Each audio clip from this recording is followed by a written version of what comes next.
This is Truly Independent, a show that demystifies the indie film journey by documenting the process of releasing independent films in theaters. Each week, Garrett Batty and I, Darren Smith, will update you on our journey, bringing guests to share their insights into the process and answer your questions. In today's episode, we talk with filmmaker TC Christensen about his recent theatrical hit, Escape from Germany, and we answer two listener questions. The first, how big of an audience do you need? And when you raise money for marketing, is that a separate raise? Lots to come in this episode of Truly Independent. This is episode 9. Here we are. Welcome to Truly Independent. I'm Garrett Batty. Good to have you, Darren. Hey, it's good to see you, man. How's it going? Doing great. Another good week. Another good week on the path to put The Carpenter in 600 screens on November 1st. Yeah, my goodness. We've made some good progress. We've had some fun, exciting things happen on both movies that we're working on right now. And so it's weird. The questions I'm getting from people in DMs are like, are you seriously releasing 2 movies this fall? Yeah, that's cool. You mean you wish we could have more? Yeah. Let's just do one every month, I think. I mean, that's a good Bring it on. Right? Bring it on. Movies are coming out. We might as well participate in them. So, it is fun. It's a lot of work, and Faith of Angels in September, and now Carpenter on November 1st. So it's getting to the point where we got to keep track of the different meetings and what the topics are. Yeah, very cool. This week for Carpenter, we had a great onboard meeting with our marketing company and our distributor, and everybody getting together and saying, okay, let's build the calendar of assets that are going to be needed and the release structure, and then who's handling the website and who's handling the graphics and who's handling the trailer and the poster, and all the elements are now coming together. Well, cool. You see any good movies this week? Yes. I didn't do my due diligence as far as seeing an independent film yet, but the week's not over. Here's what relates. Any good movies lately? I watched Rogue One with my son. Hey. He's 13. My wife and daughter are out of town for 2 weeks, and so we're probably going to do some Star Wars watching. And I loved watching it because I'm thinking Gareth Edwards. This is his second movie after Monsters, right? Which was his first independent movie, made for $800,000. Yeah. And did everything he could with his little Sony EX3, running around Central America recording footage and then cutting it into this movie. And his next movie is Rogue One, and I just love that story. It's such a banner moment for independent filmmakers. So this is a good story, fun story. Yeah, he's a very talented filmmaker. So April and I, my wife and I, have been on a kick to kind of go through kind of our favorite movies of the 80s, the 90s, the early aughts, if that's a thing. That's how you pronounce early aughts. So we introduced for the first time our kids to Napoleon Dynamite, which was so fun to watch with them. It very much fits with my kids' style of humor. They have been quoting it nonstop for the last 4 days. So they tracked it. They good for them. We were eating dinner last night, and my youngest son Liam goes, "Tina, you fat lard, eat your food."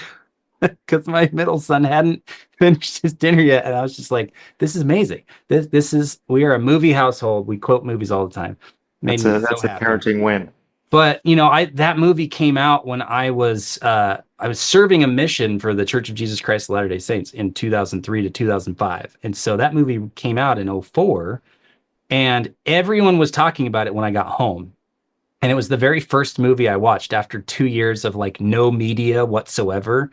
No music, no TVs, shows, no movies, nothing for 2 years. So I come home, and that's the first one, and I did not get it at the time. Yeah. And I'm looking at all my college friends going you guys have a weird sense of comedy, what has happened? Weird taste in comedy. Happened to this world? But it's grown on me for sure, and it's a very, very fun movie to watch. So there you go, an oldie but a goodie. Also a great example of independent film and taking risks and winning big with that one. Yeah, very, very true. All Cool. right. Well, we've got an awesome guest today. A few episodes ago, we chatted with Susan Tuckett, who did the release of Escape from Germany. But we thought it would be fun to bring on the director, cinematographer. Is he the writer of this movie? I'm getting my credits mixed up, maybe. But writer, director, cinematographer of Escape from Germany, TC Christensen, is joining us today. I'm so excited to dive into a conversation with him. Garrett, any thoughts before we bring him on? Let's bring him on. Hey, indie filmmakers and movie lovers. This show is sponsored by Purdy Distribution. Since 2011, they've been bringing incredible independent films to theaters, like Garrett Batty's The Saratov Approach, TC Christensen's Love Kennedy, and McLean Nelson's Once I Was a Beehive. They've worked with top-notch directors like Mitch Davis and Mark Goodman, specializing in family, faith-based, and funny films. This year alone, they've released hits with JK Studios like Go West and Villains Inc., and have even branched out internationally with films shot in South Africa and Japan. Purdy Distribution works closely with indie filmmakers, designing personalized distribution plans, whether it's a theatrical release or straight to streaming on platforms like Amazon, iTunes, Google, and more. If you have a PG or PG-13 film ready for the world, think about reaching out to Purdy Distribution. They're approachable and knowledgeable, ready to help you visualize your film's distribution. Even if your film isn't fully polished, they can offer valuable guidance. Plus, if you need that crucial distribution piece for investor packages, Purdy Distribution can provide a letter of intent to distribute, helping you secure funding without locking you into a contract. Mark your calendars for Purdy Distribution's upcoming releases: Tokyo Cowboy on August 30th, the digital release of Thabo and the Rhino Case on September 1st, Faith of Angels in theaters on September 12th, Villains Inc. on Amazon and iTunes on October 1st, and The Carpenter on November 1st. To stay updated on these releases and more, sign up for their newsletter at purdydistribution.com. That's P-U-R-D-I-E distribution.com. Now, back to the show. Amazing. We're here. Thank you, TC. You have joined us on the Truly Independent podcast. How do you feel? This is a momentous occasion in your career. I can die. Just kill me now. But wait till it's over, then kill me. Yeah, let's wait till it's over, TC. Don't do anything rash. Hold on the welcome. dime, please. Thank you for being here. It is a thrill and an honor, and a big fan of you and your work, and I can't wait to hear how you do it. Me too. I've never thought this through before. I'm going to have to. TC, Well, we've had. Go ahead, Darren. Yep, we were going to say the same thing. Yeah. TC, 2 episodes ago, we had Susan Tuckett come on the show, and we talked at length about the distribution strategy for your most recent film, Escape from Germany. And we thought, what better follow-up than to have the filmmaker to come on, talk to us about the principles that you apply when you're thinking about distributing your films. There was a weird emphasis on distributing instead of distributing, but that's okay. This isn't a grammar podcast, it's a film podcast. So we'd love to dive into that, but why don't we start with helping the audience know a little bit more about you? Tell us about who you are, how long you've been in this industry, what you do. It'd be great to know a little bit more about you first. Well, look at me. I'm old. That's all I've ever done. I've never had a job. I've never done anything else, Just started making at a profession while in college, and it's a thing. I'm happy at this point of life to look back and go, hey, the phone kept ringing. I kept getting jobs and doing my own films, and so okay, I guess mission accomplished.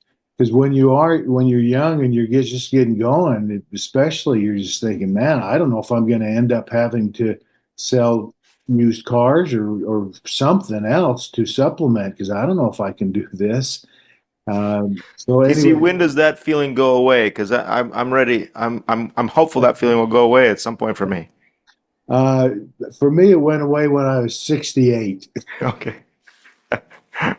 So my career really has been as a director of photography and helping other directors make their films. And then it was about 14 years ago that I really started thinking, I've got my own ideas. How come I'm just doing everybody else's? And started making my own films. And then my career went a different way, and I don't do much work as a cameraman for other people anymore. And just kind of concentrate on my own films.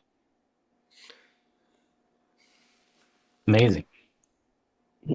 Yeah. And then so to shift then from, well, I guess we're talking about independent film and the entire process. We do want to get into the distribution, but just ideally, I mean, what was your involvement in that, like that first independent film or whatever? I know you did some shorts Yeah. that received distribution. How did that come about, and is that still your process today? Well, I feel like I came into this at a really good time because short films were viable. You could actually return $1 on short films. I don't know how you could do that anymore. Maybe there's some people are doing it. I don't, and don't have any interest in it anymore. But it enabled me to, on a small budget, to make a film and show an investor that I could turn $1 and get the money back. So I think that's one of the toughest things anybody out there trying to make their own films is people are just saying to them over and over, well, how do I know you can do this? What have you done that shows me or anybody else with a financial background? And people with money tend to be smart. And film is not a good investment typically. And so they're looking at you kind of out of the side of their head. And short films gave me a way to go, look, I did this, look what it did. I did this, look what it did. Let's move on to something bigger.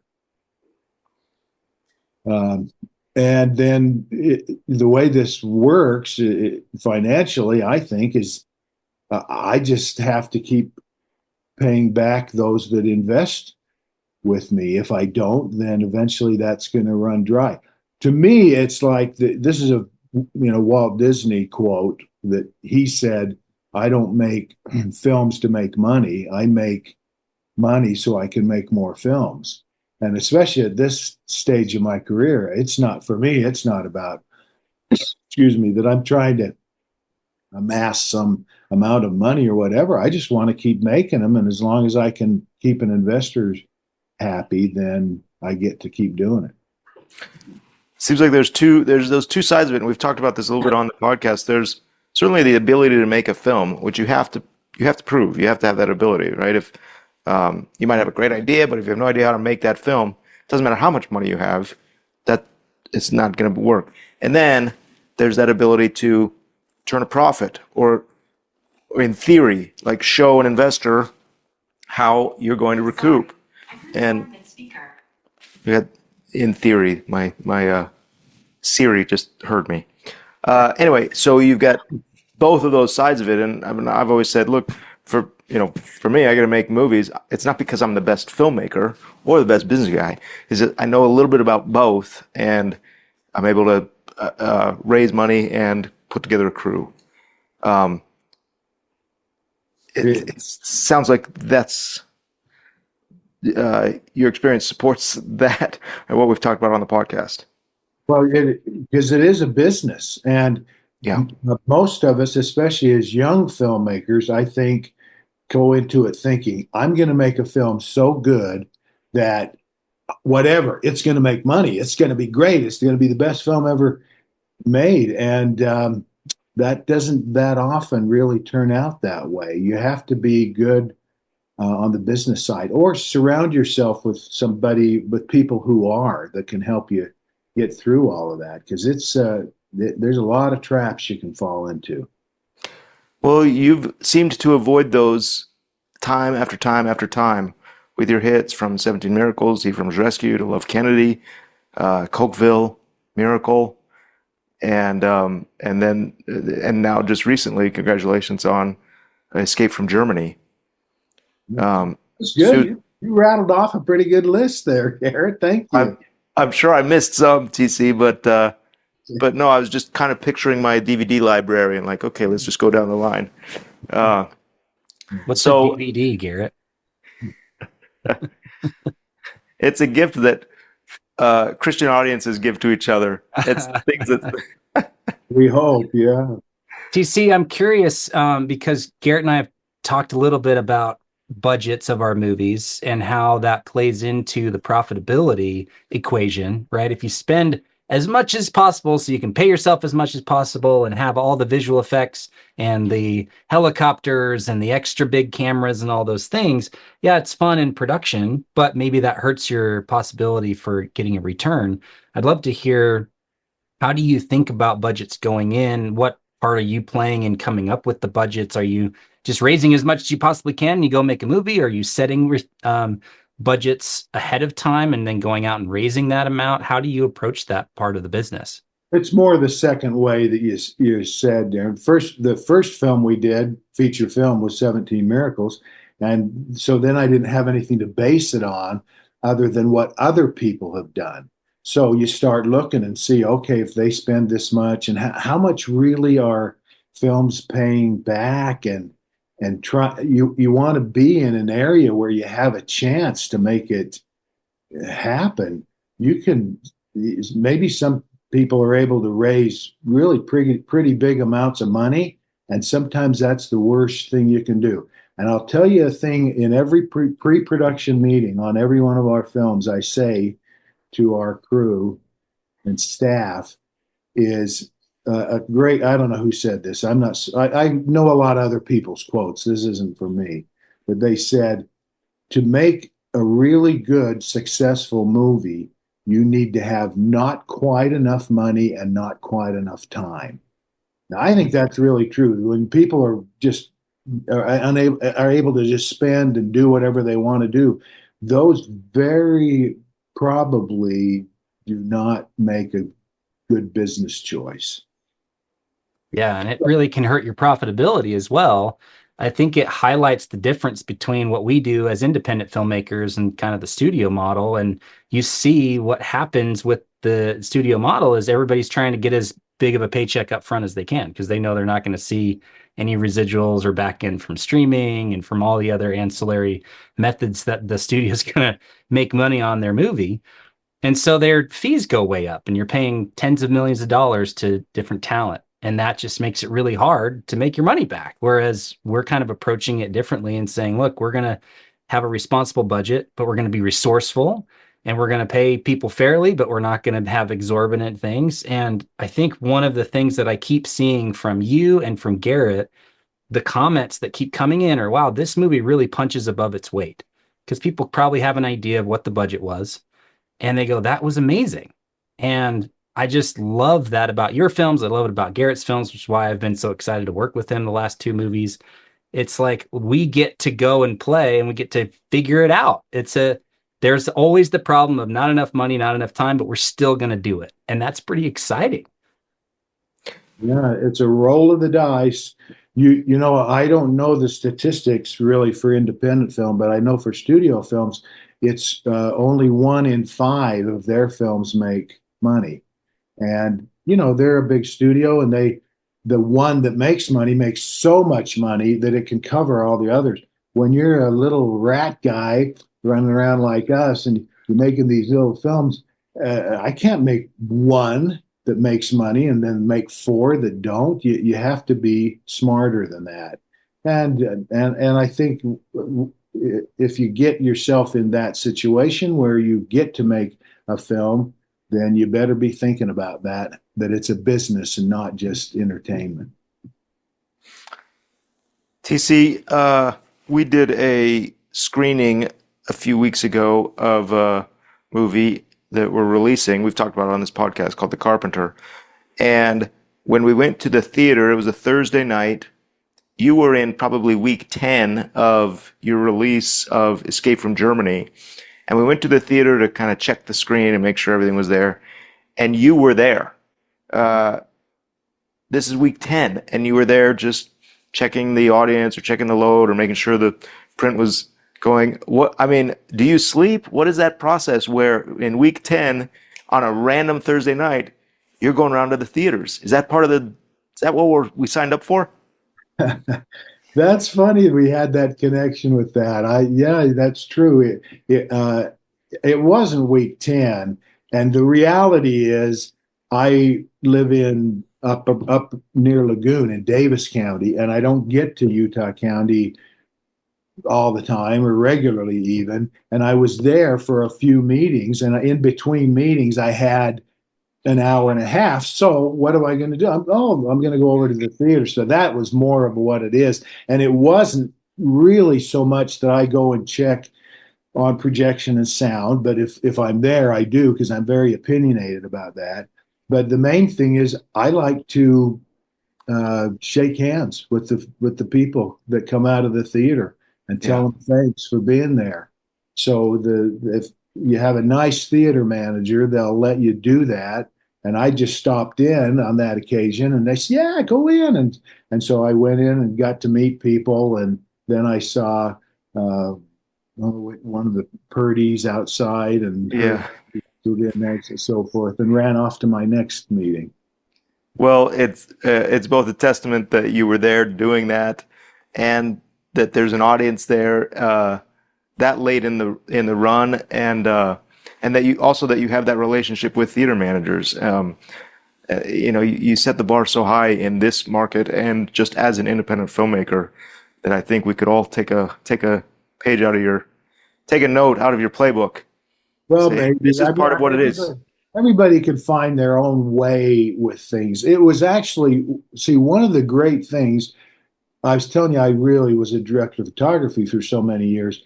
That was a position I could learn in where I'm working with directors and producers all the time, and I'm watching them and I'm going, that was smart. When I get a chance, I'm going to do that. And I'm also a lot of times thinking, that was dumb. Don't ever do that. And I just think that we each find our own way and try to just figure it out. Yeah, yeah, So, TC, you've chosen to release, I think, every one of your films in theaters. I know a lot of independent filmmakers will go streaming, or they'll go direct, or they'll even do the day and date thing. I think they call it pay one now. Is that right? Like I'm out of the loop on this. But can you talk to us a little bit about why you put your films in theaters and maybe what you've learned over doing 6, 7, 8 movies over the years theatrically? Well, I grew up going to the theater. To me, that's movie making. And so a part of that is just instilled that if you're making a real movie, then you put it in a real theater. I think there's still a positive stigma that goes with that, that you're in a place where people are willing to come and pay 10 stinking dollars to see what you made. That's scary and risky, but when it happens, that's just so gratifying.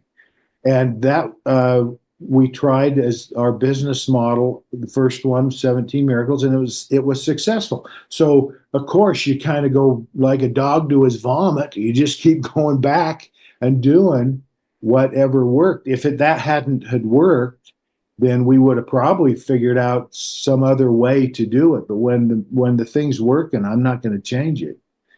And we have not every one of our films have made their money back theatrically. They had to wait for some of the ancillary venues, but for the most part, they have.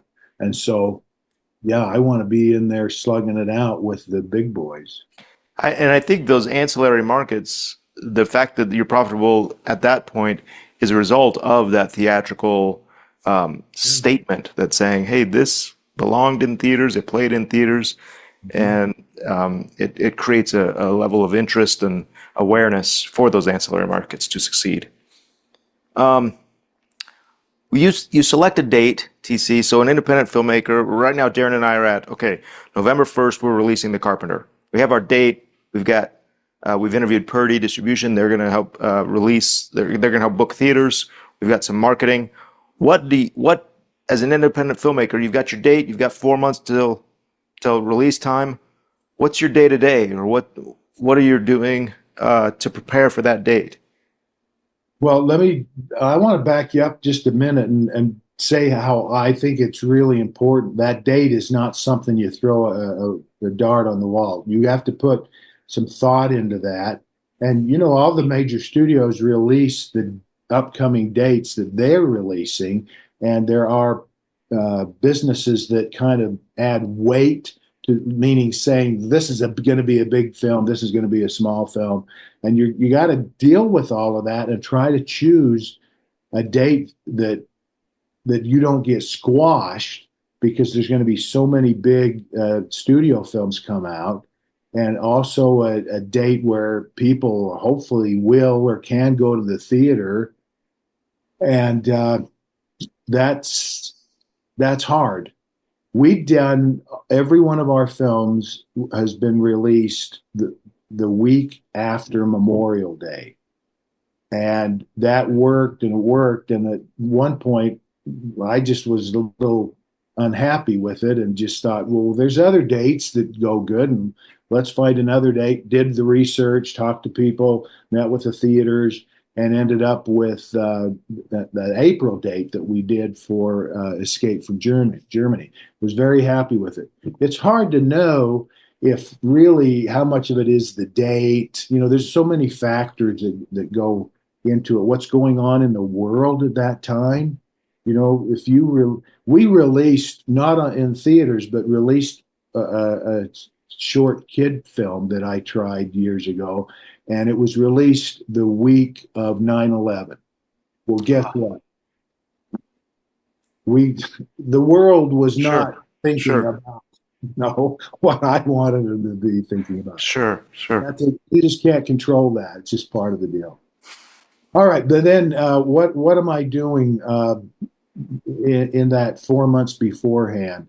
Probably to a great degree, I'm still finishing the Pete Picken film and getting Yeah, that ready, yeah, and then also all of the marketing side of it because uh, we don't farm out the trailer and the little maybe you're doing little short pieces for the internet to push it. That's all done, under my umbrella. So yeah. there's so much of that to be doing and taking care of, and trying to be smart about it and not spending a whole bunch of money on it, but still try to get something that people hopefully will go, hey, I want to go see what that fat bald guy did. I saw that preview. It looks good. I feel attacked. Uh, Because hey, we got this, Garrett, but that's where it stops. uh, it's amazing. Yeah, the amount of work that you continue to put in. You make the movie, and you think, ah, I'm done. I mean, that seems like that's where the work starts. Is once you hit, picture lock, done on the movie. Now getting it out there is just as much effort to get people to see it. Um, Yeah, but at that point, you don't have 120 crew and all the cast and all the support from everybody. It's like you and a handful of hand selected people, a small team, yeah, and you got to hustle every single day on your own. yeah, And that marketing plan, I stay very involved with. I took a different route than most filmmakers were doing with some things when we did 17 Miracles because I hadn't done it myself. I'm watching and I saw things that I thought didn't make sense. And I'll tell you the main one of that was that and I guess it's still the common way that it's done is that the distributor will front the marketing money and then they get first out on that. The first monies that come back go to them to pay for that.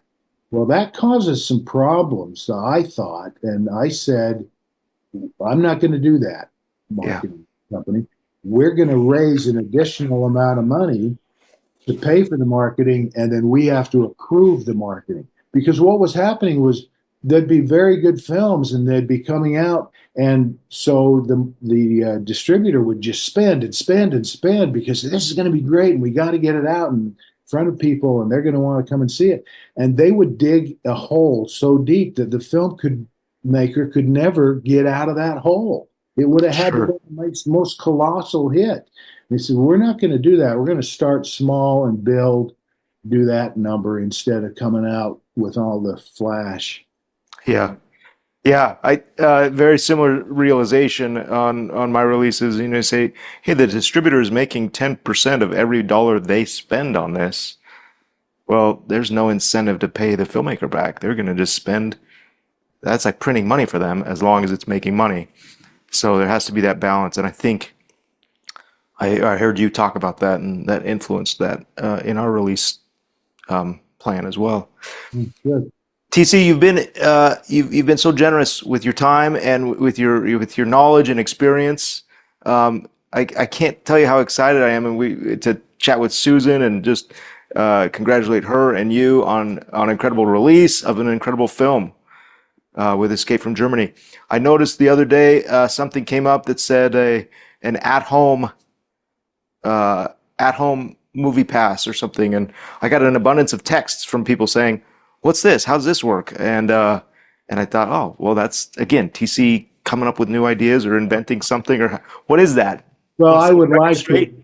I'd like to say I had this genius idea, but it was really it was Susan Tuckett in marketing and Laurel Day with Uh, Deseret Book as we were yeah. meeting and discussing different ideas of how we could handle this. And they're the ones that came up with it. It's a video on demand thing, but Okay. it enabled Deseret Book to have a window where they can use their resources and get it out and because I needed I still we're going to sell DVDs. Might sell one to my mom and your mom, Yeah. and I'll uh, get two or three from people for Christmas. that might be it. That'll be a big thing for us to see how well we do with that. But for to get a distributor to do that, they're not that interested in it anymore because it's pretty much been dead. Well, Yeah. this enabled us to have a something that our marketing and distribution people felt good about, and now they're happy to do the DVD because they have the video on demand right as well to start with. Cool. Well, I'm so excited for that and anxious to see how that goes. And we need to figure out a way to replace that DVD income that we no longer have. Yeah. TC, Awesome. thank you so much. I'm curious, what's next for you? Oh, thanks for asking. Like everybody, COVID was bad for me in that I wasn't willing to risk anything and go out and get shut down. So we just waited. But as soon as it was a time that I felt safe with cast and crew, uh, so we ran out and we've got two other films going. One of them is shot and in post production, and the other one is about halfway shot and halfway through post production. And so they're both going to be theatrical releases, and very excited about both of them. So just trying to keep the machine going. Amazing. Yes. Well, we are excited to support it, and if you're listening now and you want a chance to go see TC, just go to one of his screenings. He'll probably show up at the end of the credits somewhere. Doesn't matter how late into the run it is. Oh, yeah, don't tell them that. Don't tell him that. No. Yeah. But no, it was great. It's great. Thank you very much for coming on. It's been a pleasure to chat with you. Congratulations. I love to talk about movies, so thanks for letting me say and act like I know something. That's a lot of fun. Yeah. Where can All right. people go to find out more about you, TC? Do you have a website we can send people to? Well, there's a Facebook thing that Susan administers. I think it's TC Christensen Director, something like that. Um, that they don't need to find out about me. Uh, just Google and look up the films and see what they're doing. That's a better way. Sounds like a Yeah. plan. We'll Perfect. find those and put some links in the show notes for people Oh, so they thank can you. get Okay. easy Thanks access to again. your Thanks videos. for letting me be with you. Of All right, course. sir. Thanks so much. Congrats. Thank you. That was really good. I've heard TC talk about his movies before, and I've always wanted to ask some of these questions. And so, man, that was great. And the thing that stood out to me the most, I think, was this idea of the more responsibility you personally take as a filmmaker, the bigger the upside, the more opportunity you have these big results from theatrical, because over time, over a number of films, he's just progressively taken on more and more. He does his own trailers, he does his own social media stuff. I don't know who does the poster, but he's handling so much of the creative side of the marketing. And so he gets to participate in all of the upside. And when his movies do really well, like Escape from Germany is right now, that's that makes it possible to go make more movies, which is what we all want to do. It's amazing to hear him talk, obviously, about his movies, but about the business side of it. And he's done what we've talked about a lot on the podcast, which is to focus on building your audience, right? He makes the movie and then he doesn't just turn it over to a distributor. He carefully guards that, and an audience knows what they're going to get when they go see a TC Christensen movie. He has an audience and he's got access to them. Very cool. All right. Well, that brings us to our audience questions. I have the first one queued up, Garrett, and the question from the last episode was, how big of an audience do you need?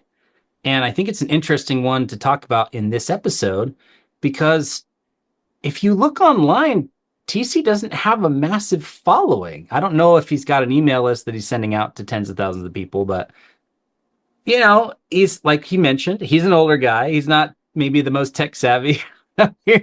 We're not saying that to say anything bad about TC, but Yeah. different generation and different approach to social media for sure. But here he is with, a really powerful theatrical release on a movie. And so it's hard to answer that question. Like, how many people do you need? I think you can always have more. You definitely want an engaged audience over a big number that is disengaged, right? If you're looking at email, for example, I'd rather have an email list of 5,000 people with a 60% open rate and people clicking on links and participating and getting responses and stuff than have 50,000 people with a 1% or a 5% open rate. Because the 50,000 doesn't matter. It's who's opening your emails, who's replying to you, who's engaged, who's saying, I'm raising my hand to be a part of this release and come to the movie and coming to screenings. So I think you kind of have to reverse engineer based on what kind of result do you want in your theatrical release. Yeah, I think I mean, that's a great answer and a great question. And I don't know it's a numerical value. I've got X amount of followers, or the audience can be, I mean, a repeated audience of one if that one person is funding your movies, right? And so whoever is funding your movies is your audience. And TC, certainly he can go anywhere in where his movies play, and they know, they are his audience. If you say this movie is done by TC, he knows what that is, or we know what that is. So yeah, I don't know if there's a numerical value or not, but the audience is certainly the one that is supporting him. Yeah. I do think, and I've talked about this in, my other businesses and stuff, but like there is the idea of a minimum viable audience, which Okay. is, if you've got a plan to put your movie in 600 screens, well, and you want to have a $2,000 per screen average, well, you can kind of work out how many people need to buy a ticket to your movie. And that's kind of your minimum viable audience for that strategy. But if you look at, maybe other movies that start their release on 4 screens or 25 screens, that may be because they know they can get that many people to a theater and have a good per screen average. And that's what expands the movie in the weeks following to go, oh, this is a big movie. We want to have it in our theater. And then the theaters and the marketing and the extra P&A that you have goes to expanding it to people who aren't currently in your audience. And then, as we're going to talk about more in other episodes, the strategy then is to capture the audience you don't currently have. So if a member of your audience brings their family and friends to a screening, or a church group comes to your screening, they bring 100 people, well, you might have one email, but now you want to capture the other 99. So how are you going to strategically do that through the release of your movie so that by the end of the release, you've got 10 times the audience that you started with. And that's Yeah. part of the thinking as well. Yeah. Yeah. I look forward to chatting with those about that in future episodes. The question I received this week, it came in from the website. So if you listen to the podcast and you think, oh, I have a question, you can go to threecoinpro.com/podcast, and there's a form that you can just fill out and ask questions. I received one that said, when you do, this is kind of business specific, when you raise money for marketing, does that go into the cost of the film, or is that a separate raise? And that's a super savvy question, and I love that they're thinking that, and there are probably a number of different ways to do it. In our case, typically, I raise the money for the film, which is equity investors, and then separately, I don't ever want to dilute that. I think those equity investors, they come in very early on when the film is just kind of in concept phase, sometimes even before there's a screenplay, and they invest based on a lot of speculation and a lot of risk, and we make that worth their investment. And then there's the marketing element, and that's once the film is already done, they kind of get an idea of what this is, maybe what we've done in the past, and so that's almost there are a number of different ways to fund that marketing element, but my rule of thumb is not to dilute the equity investment. So it's a separate raise, and they get paid back first, typically at a lower percentage. There's much lower risk, and then we focus on the equity investor. It's a good question. Yeah, at that point, the movie's made. The downside is covered a lot more than at the early stages, pre-screenplay or pre-production. And so you've done the work of de-risking the investment. So at this point, you can even structure it as a loan in some cases, or even lend off of things like minimum guarantees or lending off of your tax credit. These are really more advanced strategies that we could probably dive into if we wanted to Yeah, in the future. I think we should when we go. Yeah, as we get, maybe dedicate an episode to that. Yeah, there's a lot of ways to do that, but at that point, you got to think about the risk and reward. And so the earlier someone comes in, the higher their reward should be. At least that's my approach to investing. And you need to be able to structure the investment so they can make a profit off of that investment. And so make sure you're being responsible with the way you're raising money and the way you're structuring those deals. And then you can be savvy and you say, look, this is a de-risked investment. So there is no equity offer at this point. You're coming in and we're going to offer a percentage on top of what you invested, and it's within a certain time period. And, there's obviously downside. There's no guarantee here, but you kind of cap the upside for them because they didn't come in as early as those equity investors. I still try to make it. I agree exactly what you just said, and the equity investors are certainly welcome to participate in the marketing side. Say they've given their initial investment, the film turned out great, they're feeling good about it. I want to participate in the marketing. So I usually do, it's a 10% return on the marketing side, plus for the investor that does want an opportunity. If the film does really well, they are taking a risk, and their money is important, and they're smart. So I take a 10%. So they get whatever their investment is plus 10%. And then there's a section of the box office that, should this film take off, that is split with the marketing, the P&A investors. And that just incentivizes and hope, it says, hey, if we win, everybody wins. Yeah. It doesn't dilute the equity, though. That's important to me.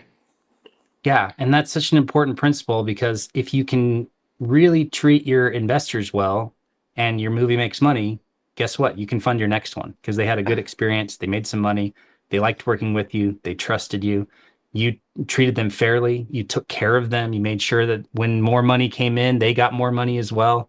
Like, those are all things to be thinking about. It can't just be about you and your production company making money, because if you quote unquote burn your investors, they're not going to come back, and then they're not going to tell their friends about you. And if their friends ask, they're going to say, don't go there.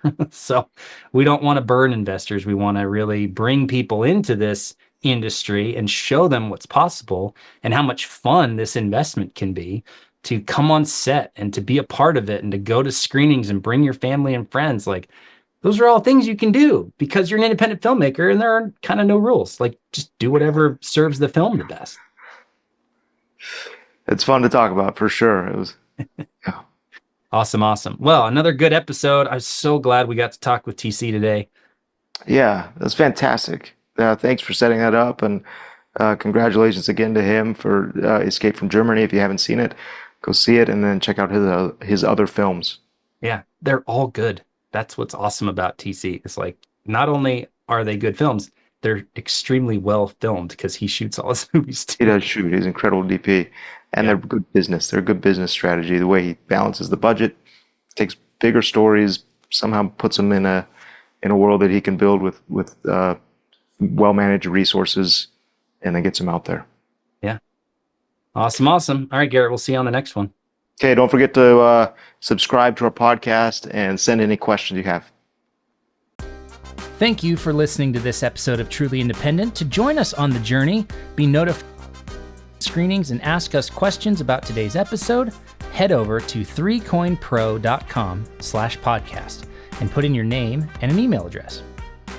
If you're a fan of the show, please leave us a review on your favorite podcast app and be sure to share this with a friend. Thanks for listening, and we'll see you next week. Our intro and outro music is Election Time by Kjartan Abel.